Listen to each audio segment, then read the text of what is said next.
നീതിസ് വ്ലോഗിന്റെ പുതിയൊരു റെസിപ്പിയിലേക്ക് എല്ലാവർക്കും സ്വാഗതം. ഇത് നമ്മളൊരു സ്പെഷ്യൽ ആയിട്ടുള്ള ഒരു ചായയുടെ റെസിപ്പി ആയിട്ടാണ് കേട്ടോ വന്നിട്ടുള്ളത്. എല്ലാവർക്കും ഈ തലവേദനയൊക്കെ എടുക്കുമ്പോൾ സ്പെഷ്യൽ ആയിട്ടുള്ള ചായയൊക്കെ ഇട്ട് കുടിക്കാൻ എല്ലാവർക്കും പൊതുവേ താല്പര്യമുള്ളതാണ്.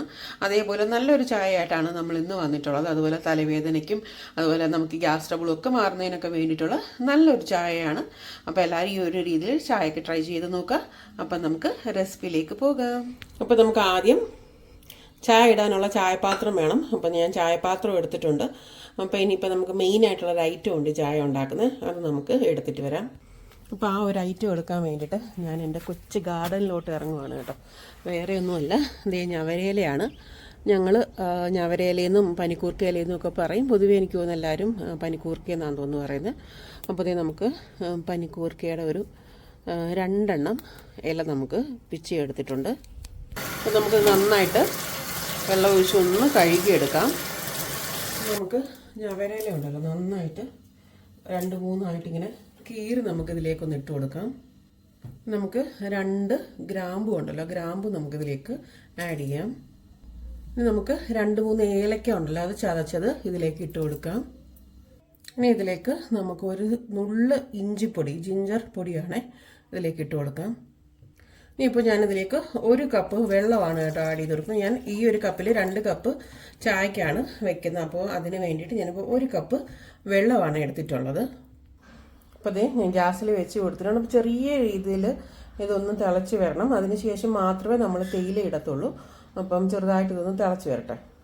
നമ്മുടെ പനിക്കൂർക്കയുടെ ഒക്കെ ആ ഒരു സത്തും ഒക്കെ അതിനകത്ത് ഇറങ്ങണം. അതുപോലെ നമ്മൾ ഇട്ടിട്ടുള്ള ഏലക്കായും ഗ്രാമ്പും ഒക്കെ ഇല്ല, അതിൻ്റെയൊക്കെ സത്തൊക്കെ അതിനകത്ത് നന്നായിട്ട് ഇറങ്ങണം. നമ്മൾ ഈ പനിക്കൂർക്ക ഇല ഇടുന്നത് നമുക്ക് പനിയൊക്കെ ഉള്ള സമയത്ത് നമ്മൾ ഈ ഒരു രീതിയിൽ ചായ ഇട്ട് കുടിക്കുവാണെങ്കിൽ വളരെ നല്ലതാണ് കേട്ടോ. പിന്നെ അതുപോലെ ഞാൻ പൊതുവേ എനിക്ക് നല്ല തലവേദന എടുക്കുന്ന സമയത്ത്, അതുപോലെ നമുക്ക് ഗ്യാസിൻ്റെ എന്തെങ്കിലും പ്രോബ്ലം ഒക്കെ ഉണ്ടെന്നുണ്ടെങ്കിൽ ഈ പനിക്കൂർക്ക ഇല ഇട്ടിട്ട് ഇതേപോലെ തന്നെ നമ്മൾ ചായ ഇട്ട് കുടിക്കുകയാണെന്നുണ്ടെങ്കിൽ വളരെ നല്ലതാണ്. പെട്ടെന്ന് തന്നെ തലവേദനയും അതുപോലെ ഗ്യാസ് ട്രബിളും ഒക്കെ മാറാനായിട്ട് വളരെ നല്ലതാണ്. ഞാൻ നാട്ടിൽ നിന്ന് കൊണ്ടുവന്ന് വെച്ചാണ് കേട്ടോ പനിക്കൂർക്ക. പനിക്കൂർക്ക ഒരുപാട് ഔഷധ ഗുണങ്ങളുള്ളതാണ്. അതുപോലെ നമുക്ക് ഇമ്മ്യൂണിറ്റി ബൂസ്റ്റ് ചെയ്യാനായിട്ടും ഒക്കെ നല്ലതാണ്. സ്ഥിരമായിട്ട് നമ്മളിപ്പോൾ ചായയിൽ ഇട്ട് കുടിക്കുവാണെങ്കിലും വളരെ നല്ലതാണ്. നമ്മുടെ ഇമ്മ്യൂണിറ്റിയൊക്കെ ഒന്ന് ബൂസ്റ്റപ്പ് ചെയ്യാൻ വേണ്ടിയിട്ട് നല്ലതാണ്. അപ്പം നമുക്കിപ്പം ചിലർക്ക് ഏലക്കായോ അല്ലെങ്കിൽ ഗ്രാമ്പും ഒക്കെ ഇട്ട് ആ ഒരു ചായ ചിലപ്പം ഇഷ്ടമായിരിക്കത്തില്ല. പക്ഷേ ഈ ഒരു രീതിയിൽ നമ്മളിപ്പോൾ പനിക്കൂർക്കയില മാത്രം ഇട്ട് തിളപ്പിച്ച് ചായ ഇട്ട് കുടിക്കുകയാണെന്നുണ്ടെങ്കിലും വളരെ നല്ലതാണ്. നല്ല ടേസ്റ്റുമാണ്. ടേസ്റ്റിൻ്റെത് മാത്രമല്ല, നമ്മളിപ്പോൾ ഈ പറഞ്ഞ പോലെ ഇമ്മ്യൂണിറ്റി ബൂസ്റ്റ് ചെയ്യാനുള്ളതും അതുപോലെ തന്നെ നമുക്ക് തലവേദനയും ഗ്യാസ് ട്രബിളും ഒക്കെ ഉണ്ടെങ്കിൽ, പനിയൊക്കെ ഉണ്ടെങ്കിലും ഒക്കെ വളരെ നല്ലതാണ് പനിക്കൂർക്കയില. അപ്പോൾ നന്നായിട്ട് ഇങ്ങനെ അതൊന്ന് തിളച്ച് വരട്ടെ. അപ്പോൾ നമ്മുടെ വെള്ളമൊക്കെ നന്നായിട്ട് തിളച്ച് വരുന്നുണ്ട്. അപ്പോൾ ഈ ഒരു സമയത്ത് നമുക്ക് ആവശ്യത്തിനുള്ള തേയിലപ്പൊടി ഇട്ട് കൊടുക്കാം.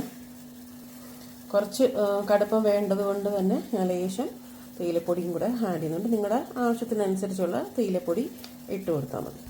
അപ്പോൾ ഞാനൊരു 1-2 മിനിറ്റ് ചെറിയ രീതിയിൽ ഇതൊന്ന് തീ കുറച്ച് വെച്ചിട്ട് തിളപ്പിക്കുന്നുണ്ട്. ആ തേയിലയുടെ ഇതൊക്കെ ഇറങ്ങാനും അതുപോലെ നമ്മുടെ അയലയിലെ സത്തും കാര്യങ്ങളും ഒക്കെ ഇറങ്ങുന്നതിന് വേണ്ടിയിട്ട് ചെറിയ രീതിയിലാണ് ഇപ്പോൾ തീ വെച്ചിട്ടുള്ളത്. അപ്പം ഇനിയിപ്പോൾ നമുക്ക് ഇതിലേക്ക് പാല് ഒഴിച്ചു കൊടുക്കാം. ഞാനിപ്പോൾ 1 കപ്പ് വെള്ളം എടുത്തതിൽ 1 കപ്പ് തന്നെ പാൽ ഒഴിച്ചു കൊടുക്കുവാണേ. 2 പേർക്കുള്ള ചായയാണ് ഞാനിപ്പം ഇവിടെ ഇടുന്നത്. നിങ്ങൾക്ക് കാണുമ്പോൾ അറിയാം, അത്യാവശ്യം നല്ലൊരു കടുപ്പം അതിന് ഉണ്ടാകും. തിളച്ച് വരുമ്പോൾ തന്നെ ഇപ്പം തന്നെ അത്യാവശ്യം നല്ല കടുപ്പമുണ്ട്. ഈ ഒരു രീതിയിൽ നമ്മൾ ചായ ഇട്ട് കുടിക്കുവാണെങ്കിൽ നമ്മുടെ തലവേദനയൊക്കെ പെട്ടെന്ന് തന്നെ മാറും. അപ്പോൾ നിങ്ങൾ ഈ ഒരു രീതിയിൽ ട്രൈ ചെയ്തിട്ടില്ലെങ്കിൽ ഒന്ന് ട്രൈ ചെയ്ത് നോക്കണം കേട്ടോ. ഈ ഒരു രീതിയിൽ ചായയൊക്കെ ആകുമ്പോൾ നമുക്ക് പെട്ടെന്ന് തയ്യാറാക്കാൻ എളുപ്പമാണല്ലോ. അതുപോലെ നിങ്ങൾക്ക് പഞ്ചസാര വേണമെന്നുണ്ടെങ്കിൽ ഈ ഒരു സമയത്ത് വേണമെങ്കിൽ പഞ്ചസാര ആഡ് ചെയ്യാം. ഞങ്ങൾ പഞ്ചസാര ഇപ്പം നിലവിൽ ആഡ് ചെയ്ത് കൊടുക്കുന്നില്ല കേട്ടോ. അപ്പോൾ വേണ്ടവർ ഈ ഒരു സമയത്ത് പഞ്ചസാര ആഡ് ചെയ്ത് കൊടുത്താൽ മതി. അപ്പം ഇനിയിപ്പോൾ ഇതൊന്ന് തിളച്ച് വരട്ടെ. ഞാനിപ്പം സിമ്മിലാണ് കേട്ടോ ഇട്ടിട്ടുള്ളത്. അപ്പോൾ ഒന്ന് തിളച്ച് വരട്ടെ. അപ്പോൾ ഇത് അവിടെ ഇവിടെയൊക്കെ ചെറിയ രീതിയിൽ തിള വന്ന് തുടങ്ങുന്നുണ്ട്. ഞാനൊരു സ്പൂൺ ഇട്ടിട്ട് ഇതൊന്ന് ഇളക്കി കൊടുക്കുവാണ്.